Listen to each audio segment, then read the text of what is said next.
I'm really, really proud of our kids. You know, they really went out and they played their hearts out. They put all the distractions behind them and went out there and just played to the very end, and couldn't ask more for what they did as a coach here today. Questions? Coach, you had considerable success with your quarterback running football. Was that something you saw coming into the game, or did that just develop as the game kind of went on? No, that was our game plan coming in. I thought our coaches did a great job of game planning today, and I thought the kids did a great job of executing it. I thought that we knew that we had to run the ball against them, and the quarterback was going to be a big part of what we were going to do to be successful. And Perry Hills, I mean, he's just he was a warrior today. You know, he just competed and took some shots and kept going, and he was the guy that made the big plays for us all day long. Yeah, it's kind of an obvious question, but what can you tell us what you did see in their defense? Was the way they played, or some personnel matchup that you liked? Well, again, I just thought that what we did is we saw them on film and we put a scheme together, and our kids went out and did a great job of executing it. Thank you. Randy, have you had any conversations with the administration the last couple of days about your future? No, not at all. My whole focus was on these kids and trying to get them better, as I said on Tuesday, as I said on Thursday, as I'll say here again today. The number one thing is these kids in college athletics is about making them the best you can be as a student, as an athlete, and as a person. And that's all my focus is, and that's all it's going to be, as long as I'm a coach. Randy, do you the possibility for distractions and managing in the last few days? Was this addressed at all with the team? I mean, how did you handle this since it came out Thursday?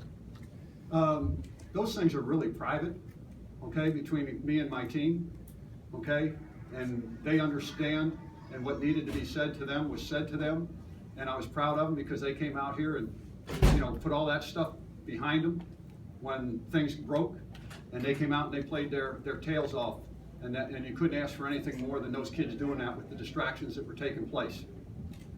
Randy, with that said, looking back at the last 3 weeks, how difficult has this stretch been for you as a coach? Has it been one of the more difficult stretches you've had? Well, again, when you work with your young men and they don't quit and they keep focusing, and you got a young group that wants to just work to get better, the hardest part is keeping all the outside stuff away from them, when things come up. That's the thing you have to do as a coach. That's the number one challenge you have. It's the outside noise. It's not the internal stuff. It's the outside noise. And I thought our kids have done a good job with that. Apologize for asking this, but do you expect to be coaching your next game? I'm going to go on the bus. I'm going to read watch the film. Those are things I don't control. All I'm going to do is get these kids to be the best they can be and develop them and keep getting them better. And I don't make those decisions. Somebody else makes those decisions. And as long as I'm the coach, all I'm going to do is just, do my job, do it the way I've been doing it, doing what I've been asked to do, and that's what I'm going to continue to do. Because the number one thing are these kids. That's what's most important. That's what everybody always needs to remember. What's most important are the kids. And what the college experience is and develop them is people, as students, and athletes. And that's what we're going to continue to do. Last two. Pre-game, Randy, you shared handshakes with your guys as they stretch. Is that something you typically do every game, go around when they're stretching and shake hands with them? Have you been to any of the games since I've been the head coach here at the University of Maryland? Yes, sir. If you would notice, I do that every single game. Every single game, out of the respect that I have for these kids and what they go through. Every single game.